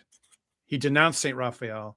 That's what's in this biography, that he claimed that he was this ambitious, grasping, power-hungry man. You know, so that's an important thing to note. There are people who think of Efthymios as a hero. There are people who call Efthymios a saint. There's no icon which could include both Efthymios and Raphael. It's just they cannot be. So that biography gets published, and I use it significantly for a lot of the details that are in my thesis, but always kind of noting that that's what she said. You know, that apparently what he wrote. One of the things she mentions is that during his retirement, a number of episcopi vagantes, wandering bishops, come to him and say, basically, can you please regularize or legitimate our holy orders? She never says, and I've never found any evidence that he ever did that. That as far as I know, that Ignatius Nichols is the last bishop that he ever consecrated. Nichols and Joseph Zhuk. And yeah, so because again, I don't think he even went to church. So where would he have done such a consecration? How would he possibly have done that? And again, you need 2 bishops. In the Orthodox Church, you need at least 2 bishops to consecrate another bishop. Ideally, at least 3. It's really supposed to be 3, but you could have minimum 2. You can't do 1-to-1. That's just not a thing. But there are all of these episcopi vagantes wandering around here in 2026 who say that they get their episcopal succession from Optimius Ofiesh. So how can that possibly be? And the answer to that question is Ignatius Nichols. So Ignatius Nichols, he gets married later in 1934. He gets Sophronius Bishara, who's left, declares him retired and says, I am the sole final remaining bishop. But of course, he basically goes blind shortly thereafter. So he's not doing hardly anything. And Ignatius Nichols does not care about any of that. He does not care about any of that.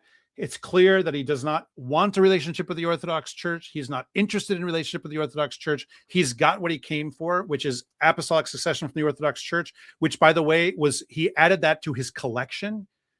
Before he and Efthymius ever met, he had been consecrated multiple times by other Episcopi Vagantes groups. So he had like 3 different consecrations in his life. And probably, by the way, was the first convert to Orthodoxy in America, consecrated as an Orthodox bishop. People said that about Archbishop Dimitri of Dallas. With all respect and reverence to his sanctity, it's just not historically true. Now, Ignatius was Orthodox for a hot minute, but he was Orthodox. No one had declared that Efthymius was not Orthodox or deposed or anything by the time that he consecrated him. So Ignatius he was an Orthodox Christian for, I think, less than a year. And during that time, he becomes a bishop. First convert to be consecrated as a bishop in Orthodoxy in America. Not the first convert bishop. There was, I think it was Stephen Dubé, who was I think a uniat and was brought in, but was went back to the unia when he was not elected by the metropolia to be the metropolitan. That's right. And he led a whole bunch of people in the Pittsburgh area away. That's right. Well, Father, we have a controversy that we have to address before we go on to possible questions from our chat group. I just wondered if you could address this right here. Yes, I see. It says, Father Andrew, have you repented yet for your crime of saying that Eastern style North Carolina barbecue is better than Lexington I'm not getting involved in this one. I call you to repentance, my friend, for your crimes against the truth of barbecue and the dogmas that have been laid down by our fathers. And I invite you to come to my favorite local barbecue place, which is Stevenson's Barbecue, which is on the official map of historical barbecue of the North Carolina Barbecue Society. So, Iron Giant Man, you have been rebuked. Get thee away. Come on down. Vinegar and a little bit of hot pepper. And that's all there is to it. So Ignatius Nichols, he then has a career in consecrating bishops. But one of the most notable people that he consecrates is a guy named George Winslow Plummer. And so Plummer was himself a collector of apostolic succession, like Ignatius had been. So these guys were birds of a feather, absolutely. And so, what in older writing used to be referred to as an ecclesiastical adventurer, which is a phrase I just love. So he consecrated Plummer, and it was under Plummer, and I think in connection with Ignatius Nichols, that a legal corporation was formed under the name American Orthodox Catholic Church, right? Under that name. And as far as I can tell, this is the origin of any of the oldest corporations with this name that exist and still exists to this day in the United States. And many of the groups that now call themselves the American Orthodox Catholic Church, or sometimes some variation on that. And I need to really emphasize this, by the way. When people ask the question, and even in your thumbnail, you said, what is the American Orthodox Catholic Church? In the singular, that question can be asked up until maybe the early or mid 1940s. After that point, it's the plural, because there are multiple groups, and today there are many groups calling themselves the American Orthodox Catholic Church. And what, as far as I can tell, most of them have in common, I can't say all of them because I haven't seen the paperwork on all of them, but most of them have in common is that they're all descended from this George Winslow Plummer. When they list their apostolic succession, which many Episcopi Vagantes groups love to put their apostolic succession right out front on their websites, like it's the most important element on their website. And the reason they do that is because they're trying to prove their legitimacy, because it's clear that they're not actually part of the Orthodox Church or the Catholic Church or whatever, but they want to prove their legitimacy, again, dependent upon this Roman Catholic idea of valid but illicit. In many cases, actually, the Catholics wouldn't even recognize those people as valid because they wouldn't have all the requirements. But it's based on that idea. Again, a theology that Orthodoxy does not share, does not have. Almost all of them go through Plummer. So who is Plummer? Was Plummer, a quiet bishop, just, with a handful of parishes or whatever and some priests, just trying to be an Orthodox Christian the best he can in a weird time in history? Absolutely not. Absolutely not. Besides being a collector of apostolic succession, George Plummer was not a Christian. George Plummer was a Rosicrucian. He was an occultist, and he was the head of a big Rosicrucian order in the United States, even when he met Nichols, and had been for decades by that point. By the way, dear viewers, that's not slander on part of Father Andrews. This is verifiable information. Look it up. Yeah, I'm not, it's not like the people who said that Eftimius was a Freemason never saw any evidence that was the case.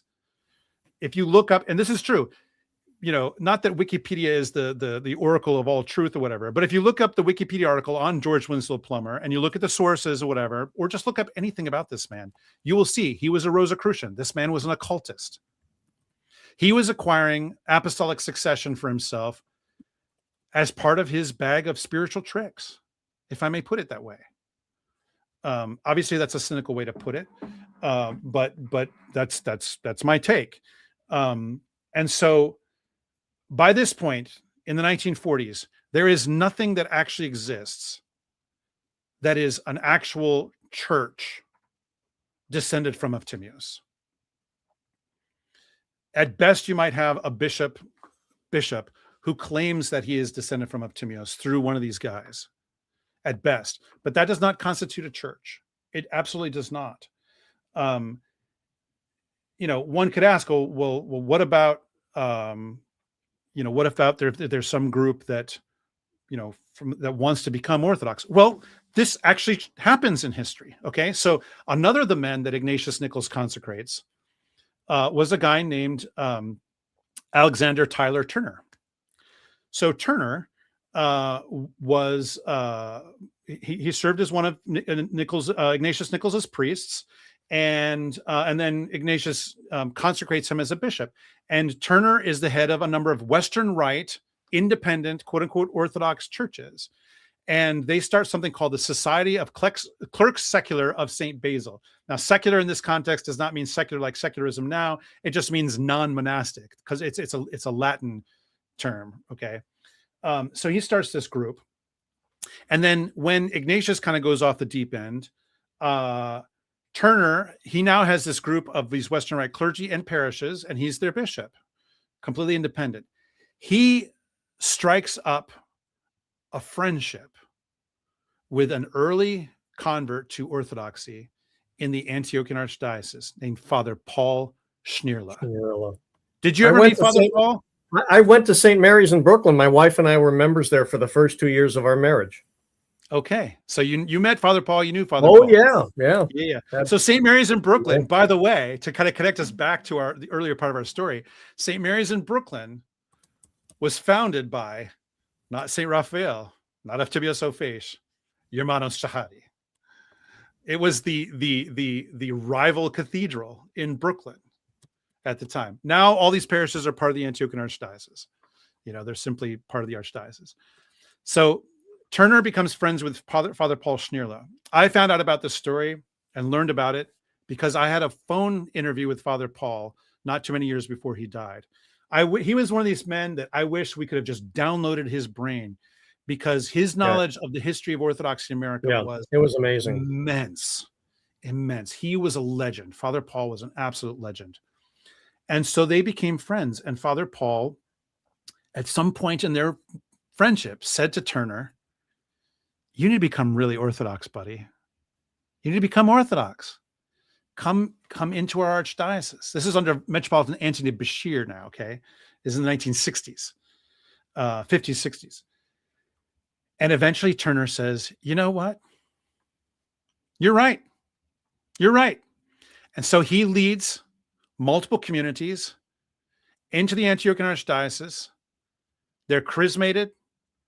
There's some ordinations that happen. Turner is ordained as a priest. He's not accepted as a bishop. He's not accepted even as a priest. He's ordained as a priest. Why? Because they do not recognize his holy orders. Why? Because Ignatius Nichols was not a real Orthodox bishop when he started, ordaining people like this. He is a former Orthodox bishop, formerly Orthodox, formerly a bishop. Neither one of those things was true about him. And that is the origin of the Antiochian Western Rite Vicariate. That is where the Western Rite comes from. So again, it's the story that starts with Efthymios and comes in, and now is, there's about 3 dozen parishes, 2 to 3 dozen parishes of the Antioch Archdiocese that have their origins in this story, right? It's been a long story by itself. A lot of interesting things have happened over the years. But because of that friendship, this group was brought in. They were not recognized as being Orthodox, but they were recognized as people who wanted to convert to Orthodoxy. And so they were brought in, and they became Orthodox Christians under the Western Rite. So then it seems like, and here's where a lot of the history gets murky, because a lot of these individual episcopi vagantes who basically function as though the episcopacy is sort of their personal possession.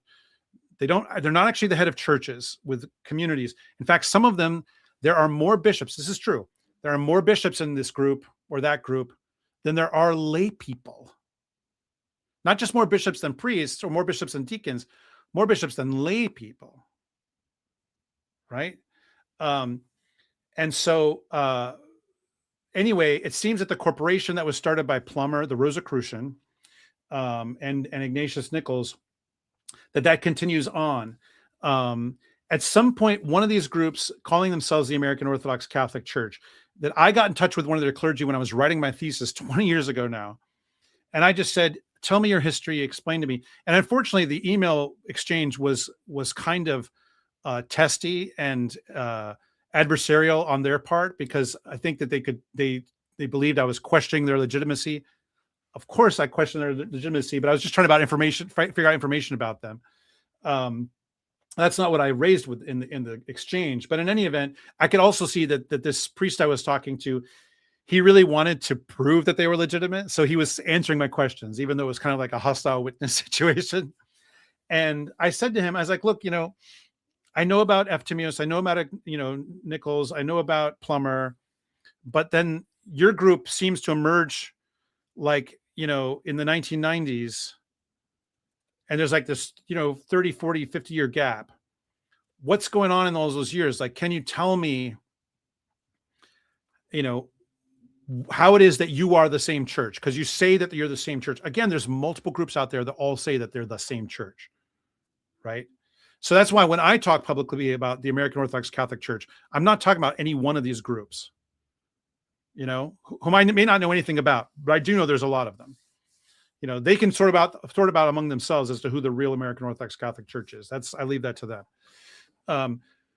But I asked this one guy, this one priest of one of these groups, I said, "So what about this gap?" And he said, "Well, the church was held in locum tenens during that time."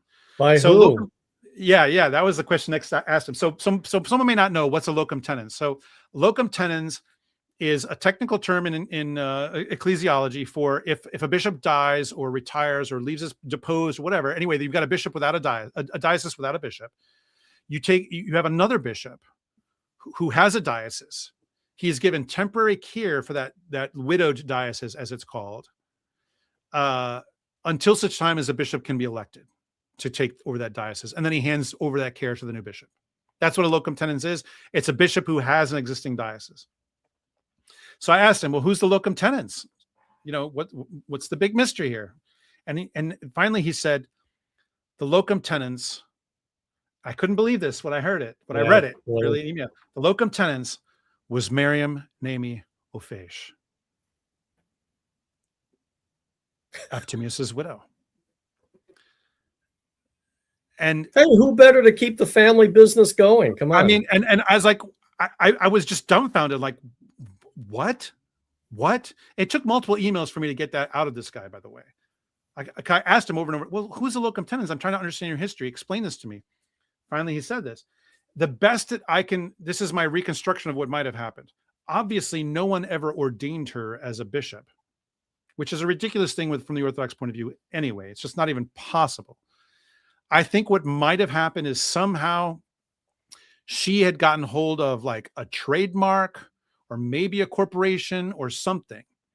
And they discovered this. And they got her on their board of directors. And through her participation in their board, now I don't know how much she actually participated. She was an old lady. She must have been in her 80s by the time they connected with her. Somehow they must have gotten that from her. And on that basis, they claim to be the same corporate entity, which is a very different claim than having apostolic succession. But once you get past that point, especially in the 40s, it's all just a complete wreck in terms of trying to figure out any kind of legitimacy. And again, because no one involved is actually interested in the Orthodox Church, the actual Orthodox Church that definitely exists at that point in American Orthodox history and has hundreds and hundreds and hundreds of parishes and dozens of bishops and hundreds of clergy, they're findable. They're absolutely findable. If they wanted to be Orthodox, they could be Orthodox. Turner and his way proves that. But Father Andrew, just to clarify your statistics, there's nearly 3,000 parishes, missions, seminaries, institutions, monasteries. There's probably about 1.5 million people. And in the OCA alone, I think there's about 1,000 clergy, and then add in the Antiochians and everybody else. So like you say, if someone wanted to find us, we're findable. Yeah. And in those days, of course, in the 1930s and 40s and 50s, it was much harder, but not that hard. Not that hard. I mean, we were a lot smaller then for sure, but it was not that hard. It was not that hard. And so now the question, of course, probably the thing that a lot of people who tuned in thought we were going to talk about, but I hope that everybody could see, like, you need all of this story in order to understand at least the basis for some of the claims being made by some people now. The truth is that there's no one who's descended from these lines of succession that can claim a legitimacy that the Orthodox will ever recognize, that they could recognize. And the reason is that it doesn't matter if you can show a list showing, hands were laid on me by so-and-so, who's laid on me by so-and-so, who on back to Eftimius. It doesn't matter if you can show that, because that is not the sole criterion for apostolic succession for the Orthodox. There must also be the maintenance of the same Orthodox faith. And that definitely did not continue after Eftimius got married. Right? It's clear that Ignatius did not regard himself as Orthodox in any real sense. In fact, he actually he was the pastor of a Congregationalist church after all this happened. He was collecting trophies after all. He was, and of course, like I said, Plummer was a Rosicrucian. The man was an occultist. He was not even a Christian. He was not a Christian. Okay. So do you really want to say that your apostolic succession is from a guy who was not a Christian when he was consecrated, to say nothing about, like, it's not like he left later or whatever. So yeah, there was no actual relationship or even attempt at relationship with the Orthodox Church. And in some case, and it's very clear that there was no attempt to maintain the Orthodox faith in all of its actual points. Right. And I think it's important to distinguish this from some situations that have happened in church history and even are maybe happening now, in which you have groups that could be said to be temporarily out of communion with the rest of the Orthodox Church, or maybe with just parts of it, but maybe even the rest of it, depending, that they are maintaining Orthodox faith. Their church life is the same. they regard themselves as having even maybe a strained relationship with the Orthodox Church that hopefully can be solved at some point. That is not what's happening with this group descended from Efthymios. Absolutely not. And I should also say, there's no indication that Efthymios himself, these people who sometimes call him Saint Efthymios, that Efthymios himself would regard them as legitimate. Because, like I said, I've never found any evidence that he was involved in creating Episcopi Vagantes. Maybe it exists, but I have never seen anything like that. So I see that Father Tom asked, why are these people calling themselves Orthodox? Why are they claiming to be Orthodox? Is it tax exempt status, personal delusion? The short answer to that, Father, is that it would require mind reading. I can't read their minds. I can speculate. I'm going to try to put the best possible spin I can on it. I'm going to try to assume good faith. If I were one of these guys and I earnestly believed that I was Orthodox, even though I'm not, and then I come in contact with the actual Orthodox Church, which a number of them have. Now, this is the internet age. There's no way they haven't heard of us, right? There's no way. I would have to decide that the whole Orthodox Church is mistaken about its own theology, or that all the people I've met are mistreating me, and that if I can only find the person who will see me as legit, then maybe there's some possibility. But I think for many of them, it's frankly, I think that they were misled. This is the best spin I can put on it, that they were misled by the person that said, I will make you Orthodox. I will make you an Orthodox bishop. I mean, where we are now, this was not the case in the 1930s and 40s and 50s, but where we are now is now we have many people who are Pentecostal preachers. And one of the things that exists in a lot of parts of Pentecostalism is certainly a lot of the down-home Pentecostalism like that is everywhere here in North Carolina, for instance. If you go in there, you're going to see a guy in a three-piece suit who is a heck of a preacher, right? That is the norm. But there is a whole streak of Pentecostalism that loves the look of historic Christianity. They love that, right? And so a number of them, that love for that look has led them to adopt, in some cases, Orthodox vestments. Sometimes it's a mix and match. I mean, I've seen photos of this where they'll use some Western vestments, some Byzantine Orthodox vestments, some, like Syriac Jacobite vestments, Malankara vestments, Armenian vestments, Ethiopian vestments, and they'll put them together and wear them all at the same time, even though that no one in those groups would ever do that. And so this is going to sound a little cynical, but in some cases, I'm not saying all cases, some cases, I think it's the bling. I think that's what it comes down to for some of them. And I think for the most honest of them, they would say that they don't even care whether we regard them as legitimate or not. And I respect that. I absolutely respect that.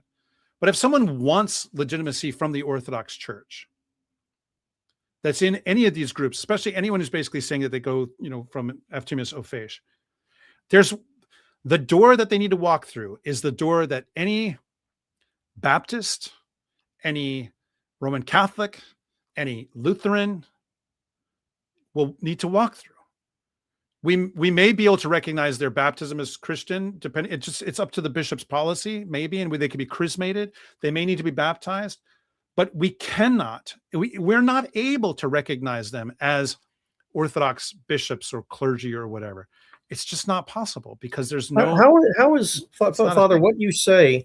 How is what you just said different from what we experienced 40 years ago with the EOC, the Evangelical Orthodox Church? That's a great question. So yeah, the Evangelical Orthodox Church, right? This is the group that was led by people like Father Peter Gilquist, Father John Braun, Father Richard Ballou, and a lot of these great men who become, most of them become Antiochian priests. There was a large group of them that come into the Antiochian Archdiocese in 1987.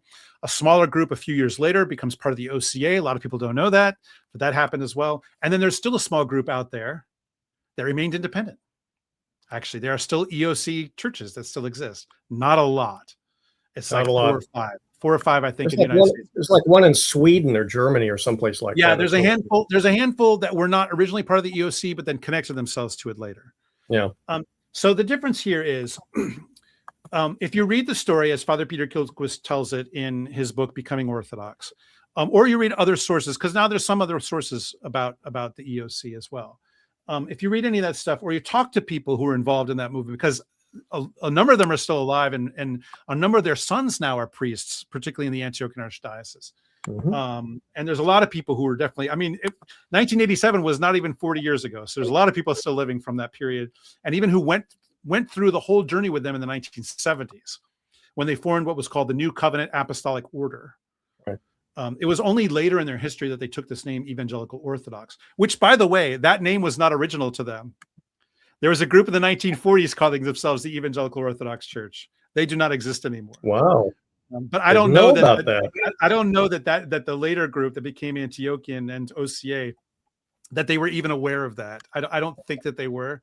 But you can I want to wave a source in front of people. There is a book that a lot of people don't know about called Bishops at Large, which is an amazing, as you can see, it is a big book. It is about this phenomenon. And it's not mostly, bishops claiming to be Orthodox. It's actually mostly bishops claiming to be Catholic. But there's a lot of and there's a whole section here on Optimios and his ilk in here as well. Whole section on George Plummer, Ignatius Nichols, etc.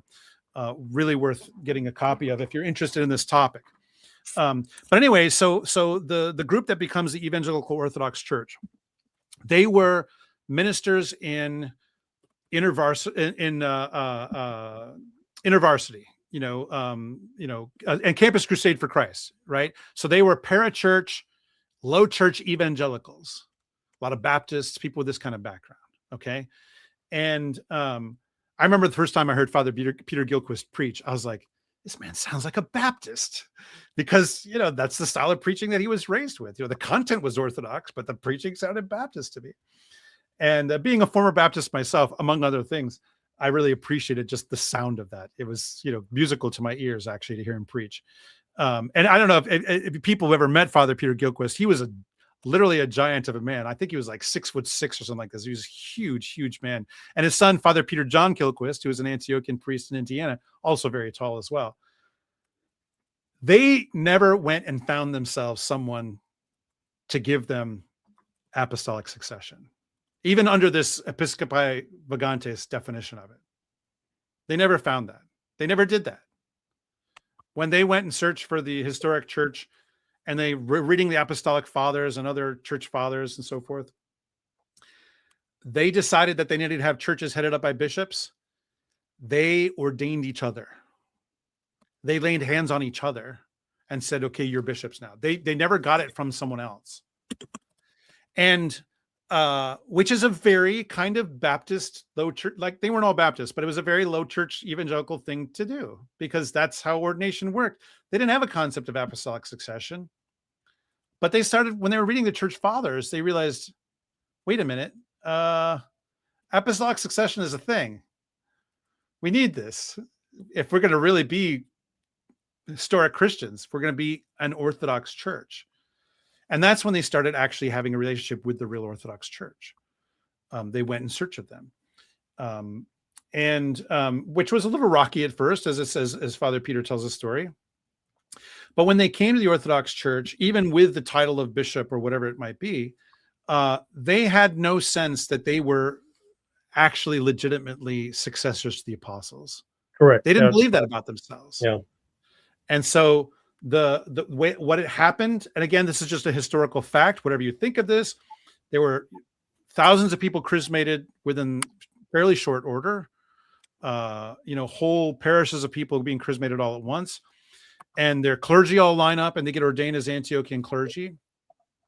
The guys who were bishops were ordained and immediately elevated to archpriests, so they at least had a sort of a higher rank. And multiple ordinations done at once. Although it's an interesting side note, I just want to say this as a kind of honor to someone that I know. So the parish that I served as pastor for 11 years in Emmaus, Pennsylvania, we had a man come there. I won't say his name because I don't want to embarrass him, but we had a man come there who had been a priest of the EOC.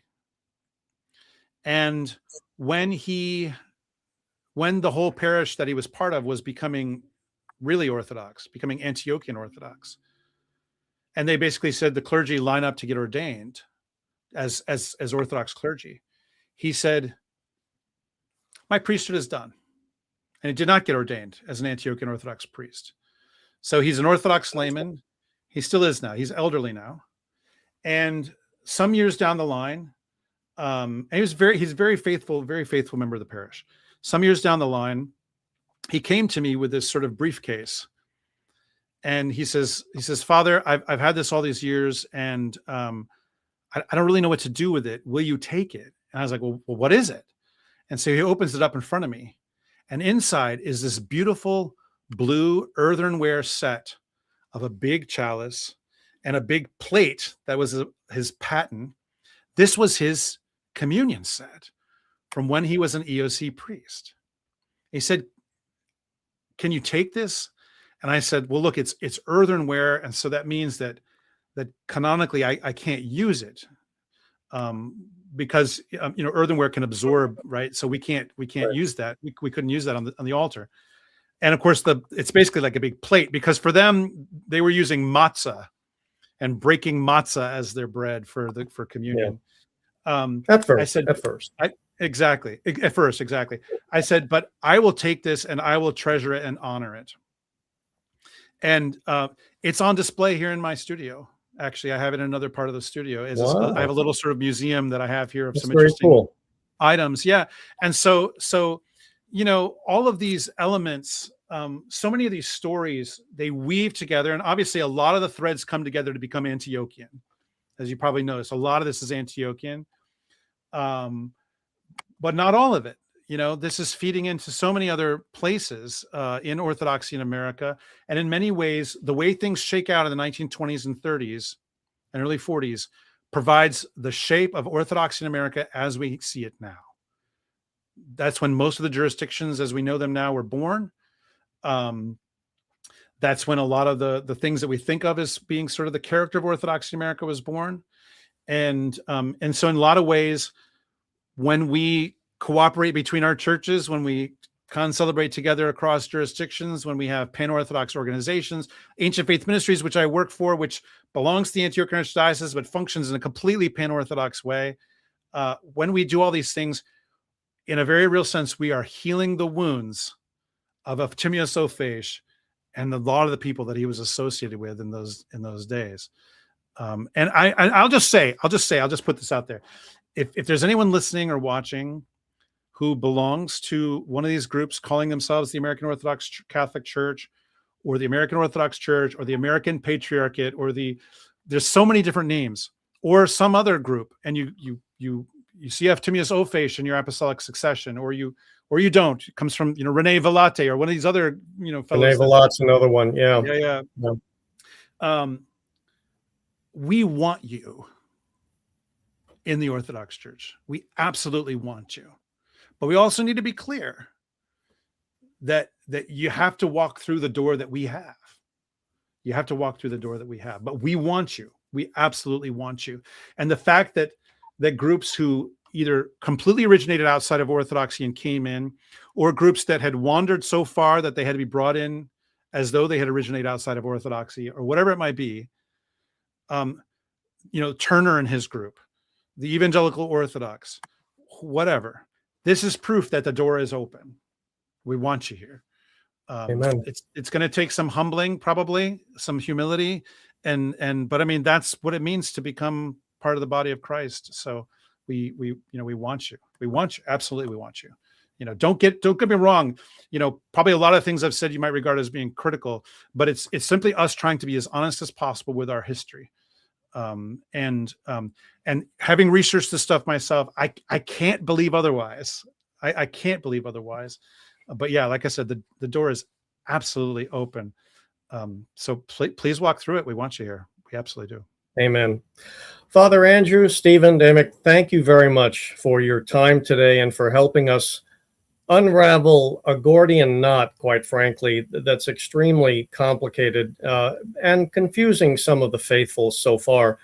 And I want our viewers to understand this episode today certainly is somewhat in response to an event that took place a few weeks ago.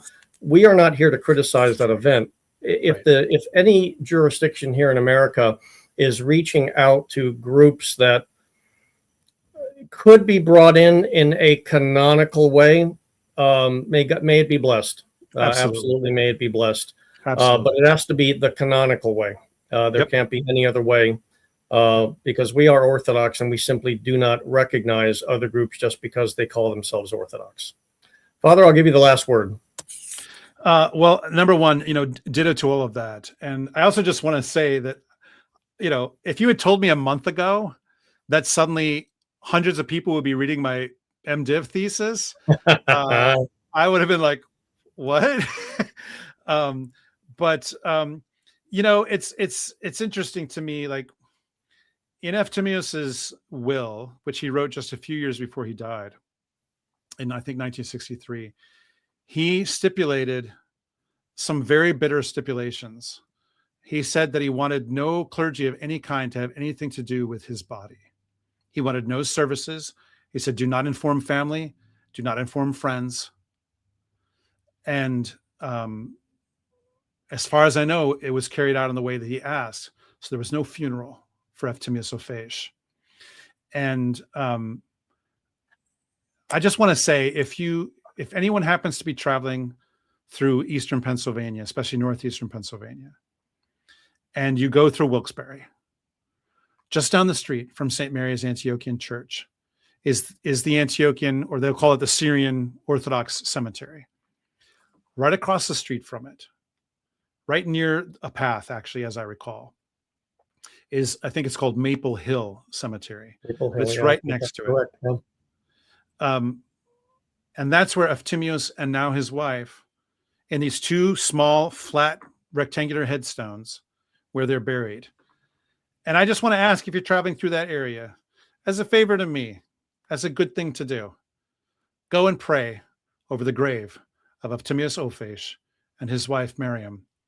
Because it seems to me that even though his world fell apart significantly because of actions that he himself took, not just the marriage, but a lot of other things too, even though his world fell apart, our task is to go and put things together for people by praying over them, pray over their graves, pray for the brokenness, and help to heal the wounds of Orthodoxy in America. Amen to that. Dear viewers, thank you for watching today's episode. I hope you learned something and perhaps even were edified, maybe had your eyes opened, whatever the simile that works here. But this is important stuff, and I hope that this was of value to all of you. Thank you again to Father being here, and God bless you all. Have a blessed day. Try and keep cool, and a happy 4th to you all. Bye-bye now. Thank you.